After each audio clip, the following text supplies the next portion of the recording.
Nah, apa yang disampaikan Gunawan kemarin kan yang bagi yang datang dan yang masih ingat Roma 3 ayat 23 ya, kita semua telah berdosa dan telah kehilangan kemuliaan Allah, ya toh. Nah, malam hari ini saya akan berusaha melanjutkan. Nanti kalau saudara kurang mengerti silahkan ditanyakan saudara. Karena jujur aja waktu mempersiapkan hal ini saya cukup agak maksudnya agak susah. Maksudnya kan tidak terbiasa jujur aja. Jadi model satu ayat kita mau biasanya kan saya kan lebih ke topikal dan maksudnya nyambung kemana-mana gitu loh. Dan untuk fokus di satu ini tuh bagi saya agak kesusahan. Jadi ini mungkin nanti dalam bisa jadi kurang fokus atau gimana, nanti kalau saudara tidak ngerti silahkan tanya ya. Nah, temanya yang diberikan, tema yang kita mau bahas pada malam hari itu dibenarkan karena iman. Nah, dibenarkan karena iman.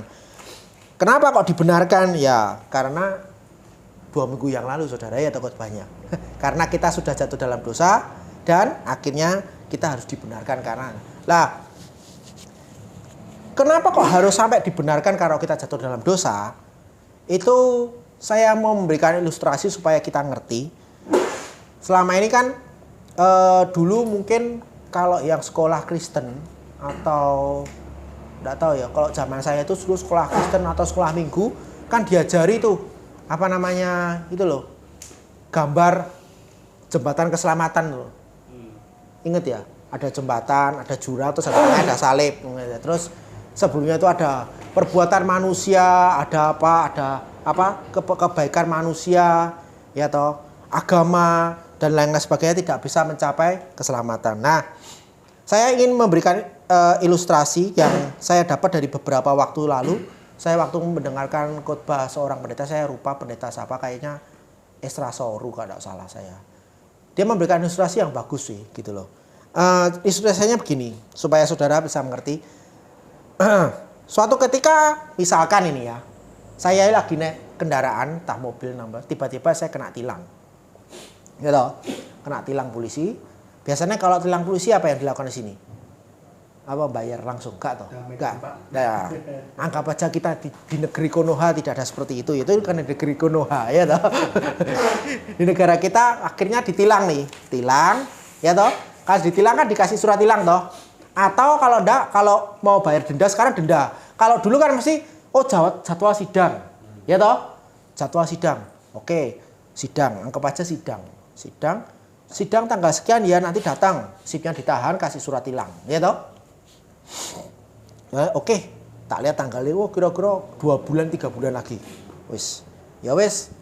Pulang, saya pulang. Setelah itu saya berpikir, wah supaya kira-kira besok sidang bayarnya akeh-akeh, aku tak berbuat baik.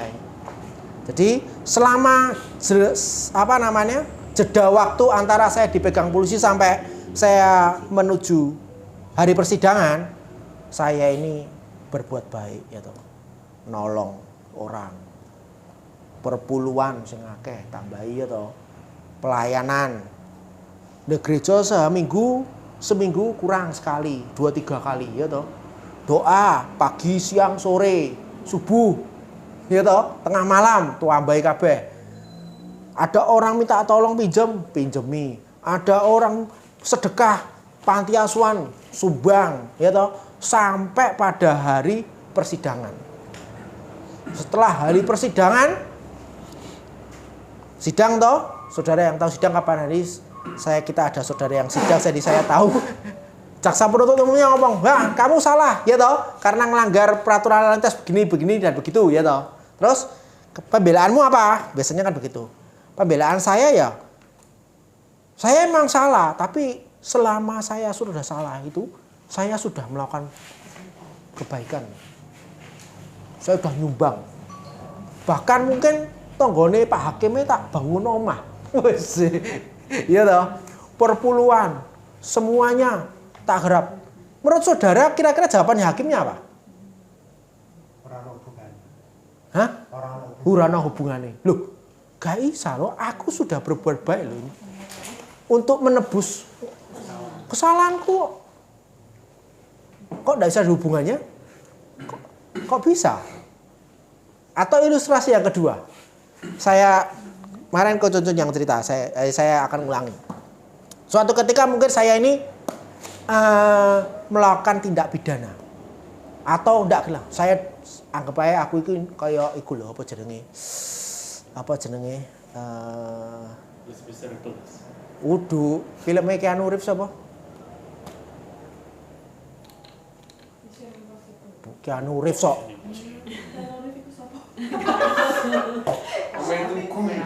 Sing serian iku lho. Oh, John Wick. Nah, misalkan saya John Wick saudara. Oh iya toh. Pembunuh bayaran ya toh. Pembunuh bayaran. Terus setelah pembunuh bayaran akhirnya saya memutuskan untuk saya bertobat. Ya toh. Aku bertobat. Berhenti aku jadi pembunuh bayaran ya toh. Pembunuh bayaran. Terus setelah aku berhenti sama aku ya neng gereja atau neng kelenteng atau semua orang mau gereja tok kelenteng masjid kabeh tak tekoni Gunung Kawi tak tekoni kabeh ya toh. Terus puasa, berdoa, nyumbang, semua tak lakukan semua. Nah, suatu ketika ternyata ada satu korban yang saya bunuh itu ketahuan sama polisi. Dan akhirnya diusut lah. Akhirnya ketemulah saya yang bunuh gitu loh. Itu sudah jelang berapa puluh tahun yang lalu. Akhirnya saya ditangkap. Terus saya tangkap terus, loh Pak, saya ini sudah bertobat. 20 tahun yang lalu aku sudah berhenti membunuh. Loh, itu kan sudah 20 tahun. Aku sudah 20 tahun itu sudah bertobat, tidak pernah jadi pembunuh bayaran lagi dan aku melakukan segala sesuatu ini loh. Lihat nih, rumah ibadah tak bangun, masjid tak banguno. Ya toh? Perpuluhan tak tambahi. Dadi WL yo, singer yo, khotbah sisan ya toh. Pemain musik sisan kabeh kerjai kabeh. Kira-kira jawaban hakimnya apa, Saudara? Loh, Soalnya kan 20 tahun yang lalu. nih enggak peduli. Tetap kan? Tetap. Nah, sama, itu hukum di dunia. Kita bayangkan kalau hukum di kerajaan surga seperti apa. Jadi kalau kita sudah statusnya orang berdosa, apapun yang kita lakukan, itu nggak akan ada efeknya dengan keselamatan. Ngerti ya? Jadi apapun yang kita lakukan kalau posisi kita masih orang berdosa, mbok kebaikan kita, pelayanan kita, semuanya itu nggak ada artinya gitu loh. Oleh sebab itu Paulus ngomong kamu ini orang yang dibenarkan. Artinya apa? Pembenaran itu bukan karena kita baik, bukan karena kita sudah melakukan sesuatu, itu murni 100% karena karya Tuhan. Jadi dibenarkan karena iman. Lah, dibenarkan karena iman. Iman itu apa? Iman ya karena kita percaya. Nah, Paulus di sini mengambil contoh namanya Abraham. Kita semua sudah tahu toh ya. Abraham ku sopo ya toh. Abraham saudara bisa nanti kalau pengen detailnya silakan baca lagi di Kejadian, mulai Kejadian 12, 13, 14, 15 dan seterusnya silakan dibaca lagi. Intinya adalah Abraham itu dijadikan contoh oleh Paulus.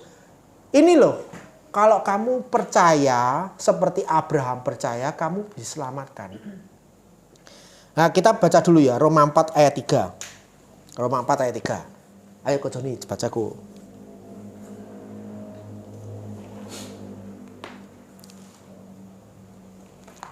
Sebab apakah dikatakan nas kitab suci, lalu percayalah Abraham kepada Tuhan, dan Tuhan memperhitungkan hal itu kepadanya sebagai kebenaran. Nah, ayat 4, ayat 4, 5 ya, sekalian 4, 5. Kalau ada orang yang bekerja, kalau ada orang yang bekerja, upahnya tidak dihitung sebagai dia, tetapi sebagai Ayat 5. Tetapi kalau ada orang yang tidak bekerja namun percaya kepada Dia yang membenarkan orang durhaka, imannya diperhitungkan menjadi kebenaran. Nah, di sini kan Paulus ngomong, percaya kita itu diperhitungkan sebagai kebenaran. Percayanya Abraham ceritanya di situ. Dan kalau ada orang bekerja, kalau ilustrasi saya tadi, kalau kita berbuat baik itu ya ada upahnya. Kalau menurut Paulus kan logikanya begitu. Orang yang bekerja ada upahnya. Tapi kalau kamu mau mendapat keselamatan itu kamu tidak bisa dengan pekerjaan kita, dengan kebaikan kita itu tidak bisa. Makanya di situ disebut hadiah gitu loh. Sebenarnya kan disebut hadiah. Keselamatan itu gift. Pembenaran itu adalah kasih karunia yang tidak bisa kita dapatkan dari hasil usaha kita. Intinya seperti itu. Dan kalau kita membaca, nanti kalau saudara baca nanti di Kejadian 12, mulai Abraham itu dipanggil Tuhan, ya toh, dipanggil Tuhan. Pasal selanjutnya sampai Tuhan ngomong lagi dan lagi sampai akhirnya sampai ada sunat. Nah, dari sunat nanti kan kalau saudara baca lagi di pasal 4 di bawah-bawahnya, Paulus membandingkan antara di pasal 9 hanya berlaku untuk bersunat atau semua orang. Paulus tanya, kira-kira kalau pembenaran ini untuk kita semua atau hanya untuk orang yang bersunat? Maksudnya apa? Yang bersunat itu orang Yahudi, hanya untuk orang Yahudi saja. Tapi kan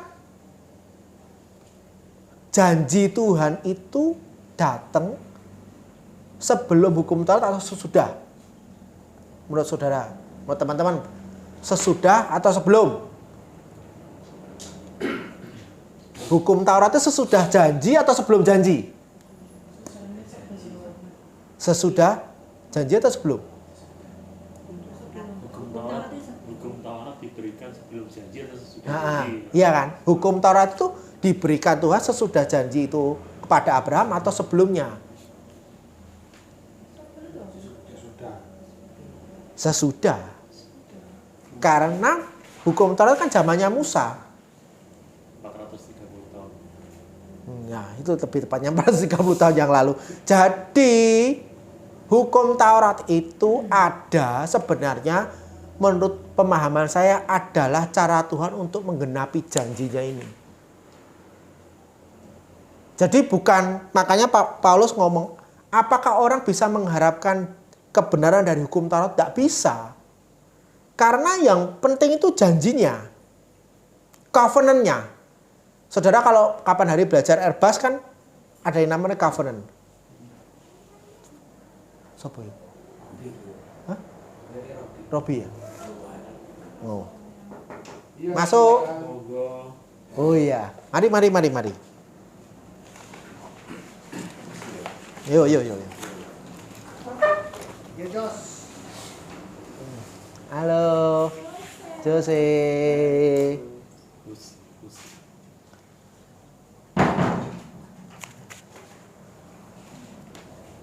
Nah. Mari, ayo. Nah, saya lanjutkan lagi. Berarti kan hukum Taurat itu ada sesudah janji. Berarti Abraham itu dijanjeni Tuhan, kan istilahnya kan gitu toh. Kan istilahnya dijanjeni Tuhan bahwa kamu akan jadi bangsa yang besar, akan punya keturunan banyak ya toh, akan mewarisi negeri ya toh. Mewarisi negeri, punya keturunan yang banyak, kamu akan jadi berkat bagi banyak bangsa, kamu akan disebut bapak banyak bangsa. Nah, salah satu meterainya, saya bilang kalau perjanjian covenant itu ada meterai. Meterainya itu apa? Meterainya itu sunat. Makanya di sini tuh sebenarnya Paulus ngomong sunat atau tidak bersunat itu bicara meterainya. Makanya di situ kalau kita baca di ayat 11, dan tanda sunat itu diterimanya sebagai meterai kebenaran berdasarkan iman yang ditunjukkannya sebelum ia bersunat.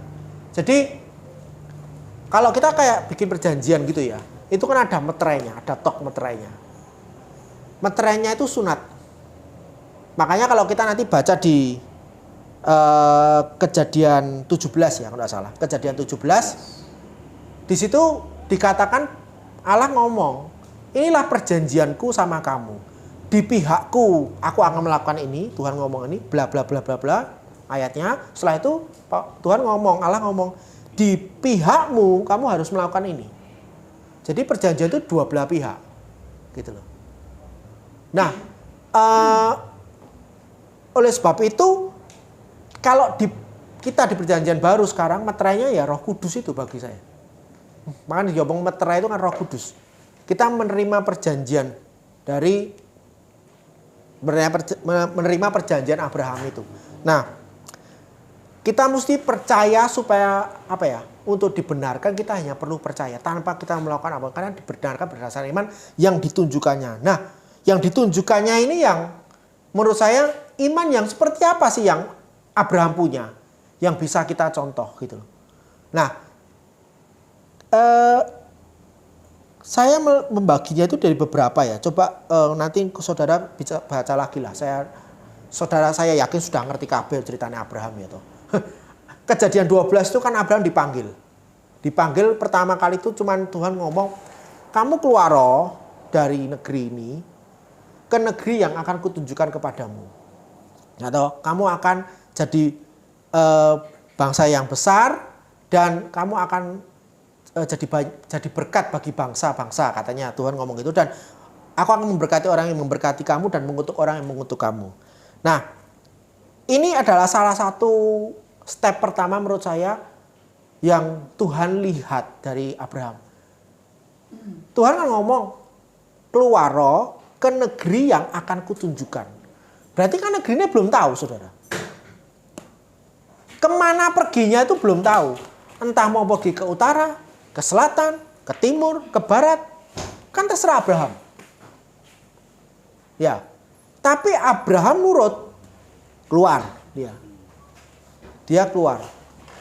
Nah, sampai di perjalanan di masa-masa penantian itu, saya baru menemukan tadi, saya waktu merenungkan lagi, saya menemukan bahwa Tuhan itu juga sungguh baik. Kenapa? Sebenarnya di perjanjian itu kan Abraham juga melanggar perjanjian itu gitu loh. Tapi Tuhan itu, ya itu tadi, berbahagialah orang yang tidak diperhitungkan kesalahannya. Karena apa? Karena percaya. Jadi kalau kita baca Daud juga ngomong, berbahagialah orang yang diampuni pelanggarannya, seperti lagu itu, sejauh timur dari barat.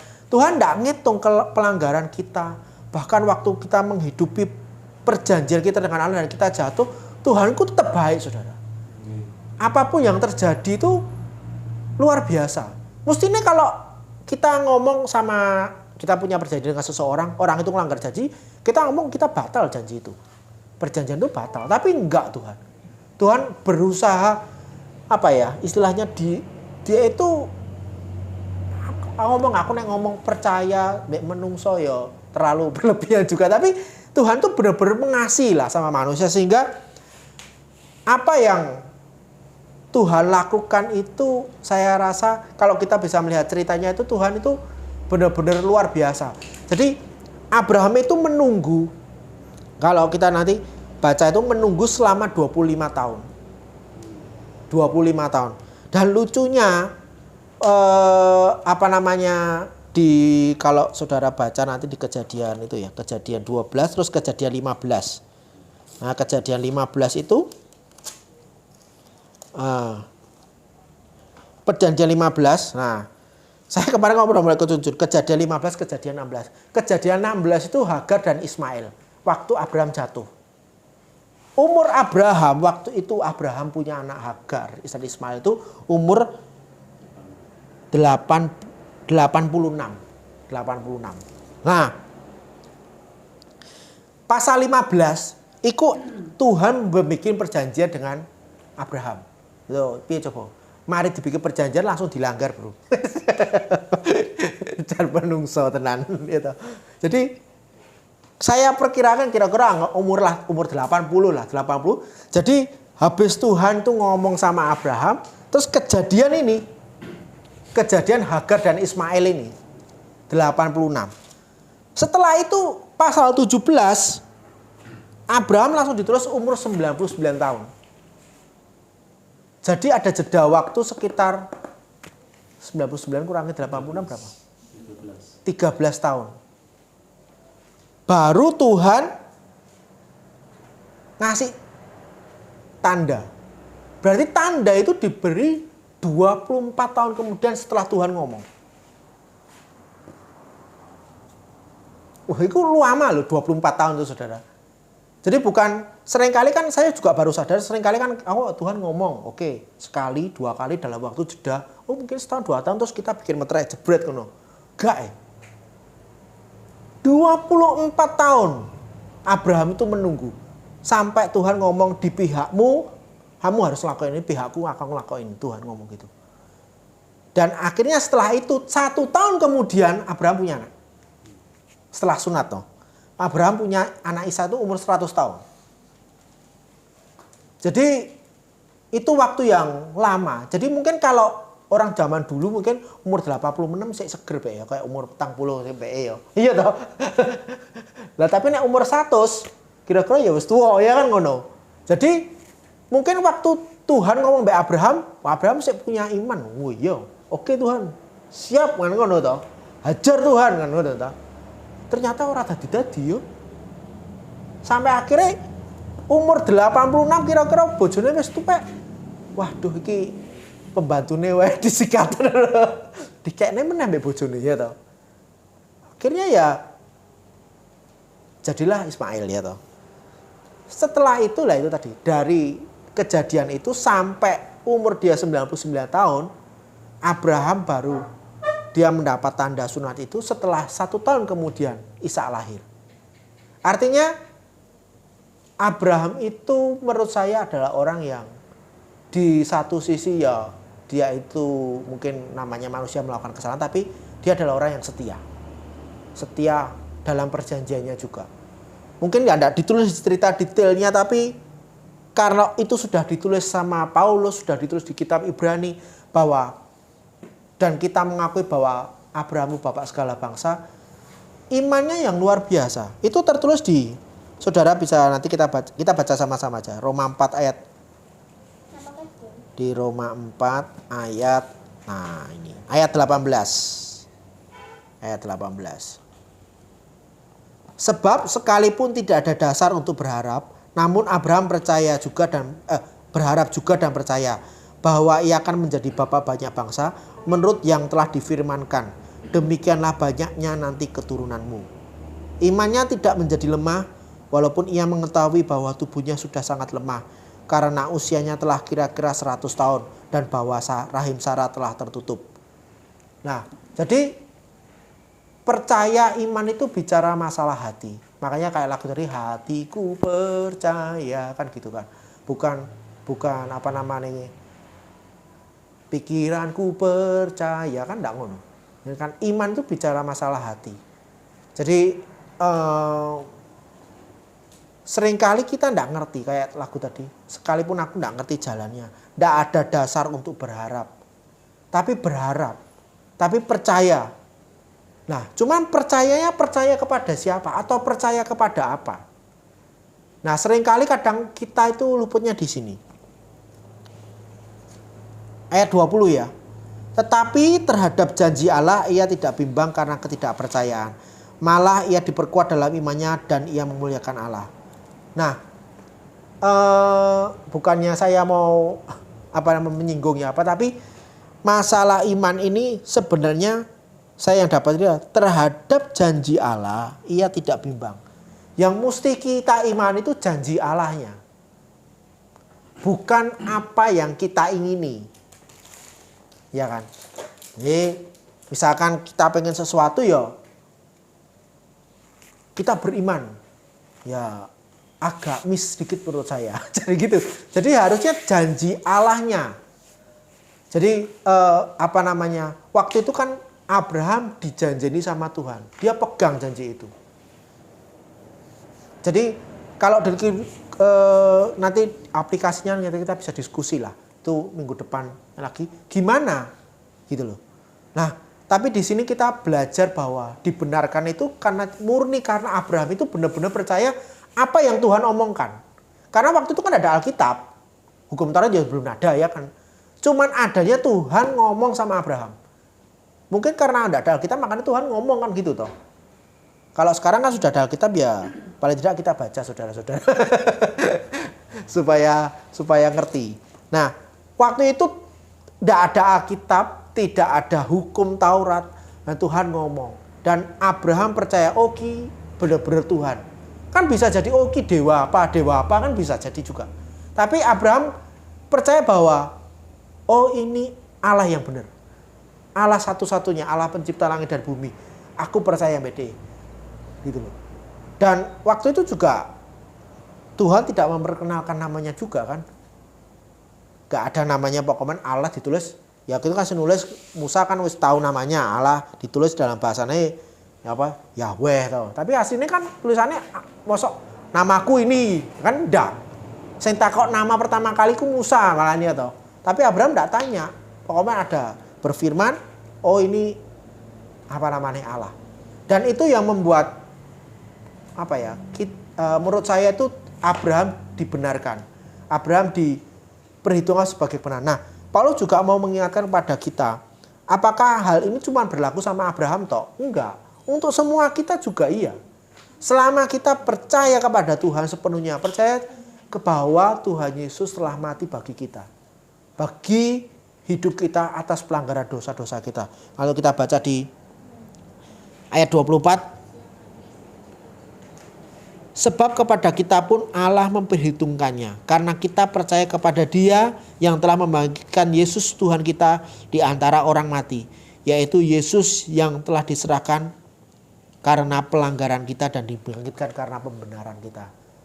Jadi kita tahu sekarang bahwa kita itu semua orang yang sudah dibenarkan. Amin. Amin enggak? Amin. Yakin saudara sudah dibenarkan. Nah, oleh sebab itu apa yang maksudnya kalau bahasanya ini implikasinya apa? Jadi yang saya dapat juga selama apa ya kurun waktu 10 tahun terakhir ya, yang membuat saya benar-benar yakin bahwa kekristenan ini luar biasa karena apa yang saya dapat ini. Konsep ini saya melihat, saya tidak tahu. Yang saya tahu di kepercayaan yang lain nggak ada. Bahwa manusia itu dibenarkan. Nggak ada. Dan oleh sebab itu makanya apa yang merubah? Nah itu merubahnya apa? Kalau kita sudah dibenarkan, harusnya pola pikir kita, hati kita itu berubah. Berubahnya gimana? Cara kita memandang sesuatu, cara kita memandang pelayanan, cara kita memandang segala sesuatu itu harus dengan kacamata orang benar, loh. Betul ya? Sebelumnya kan kita orang berdosa. Karena kita sudah dibenarkan, makanya oleh sebab itu kita memandang segala sesuatunya itu dengan kacamata orang benar. Jadi kalau kita melayani Tuhan, kalau kita berdoa, kita harus sadar posisi kita sebenarnya sudah orang yang sudah dibenarkan. Dan ini tidak gampang. Karena pengalamanku sendiri aku merasa ya selama ini karena kita itu masih kadang itu berbuat dosa, berbuat salah. Aku merasa aku orang berdosa. Gitu.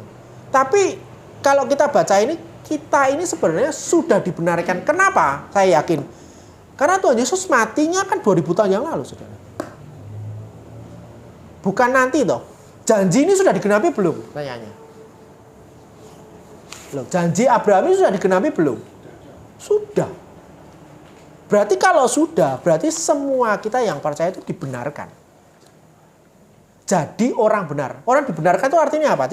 Dibenarkan itu dianggap kita tidak pernah melakukan kesalahan. Contoh kayak tadi ilustrasi saya tadi, saya dianggap tidak pernah melanggar lalu lintas. Atau saya dianggap tidak pernah membunuh seseorang. Itu dibenarkan. Kesalahan kita dihapus. Itu dibenarkan. Jadi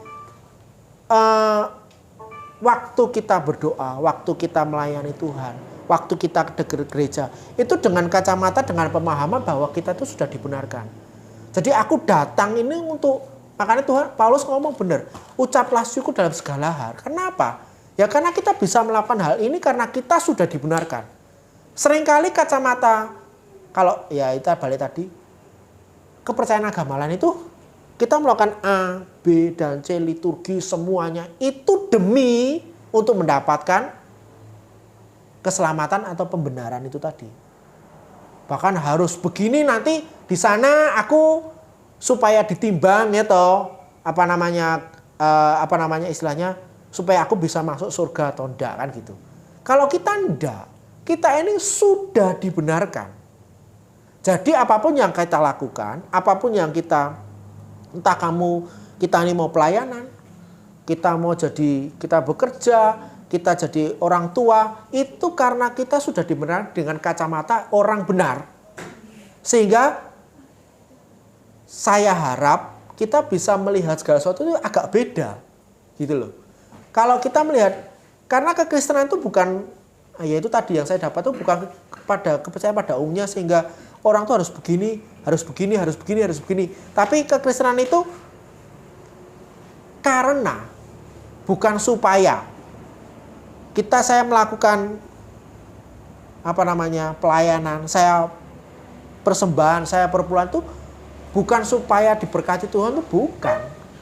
Justru karena kita bisa persembahan, kita bisa melayani Tuhan, kita bisa berdoa itu karena kita sudah diselamatkan, karena kita sudah dibenarkan. Kalau enggak, persembahan kita enggak ada gunanya, saudara. Orang najis enggak pernah bisa masuk bait suci, ya toh? Kayak kita baca. Persembahan kita enggak ada gunanya. Mau bawa 1000 kambing, 1 juta, 1 M, enggak ada gunanya. Karena status kita orang berdosa. Tapi kalau status kita orang benar, 1 dirham Tuhan hitung. Sekecil apapun kita lakukan, kalau posisi kita benar, kita sudah dibenarkan, kita tulus hati, Tuhan pasti hitung. Jadi saya harap dengan kacamata itu kita bisa melihat bahwa kita ini adalah orang-orang yang dibenarkan. Bukan karena perbuatan kita, tapi lebih karena kita percaya bahwa apa yang sudah terjadi 2000 tahun itu benar-benar terjadi dan kita percaya bahwa Yesus telah mati buat kita semua. Amin. Terima kasih.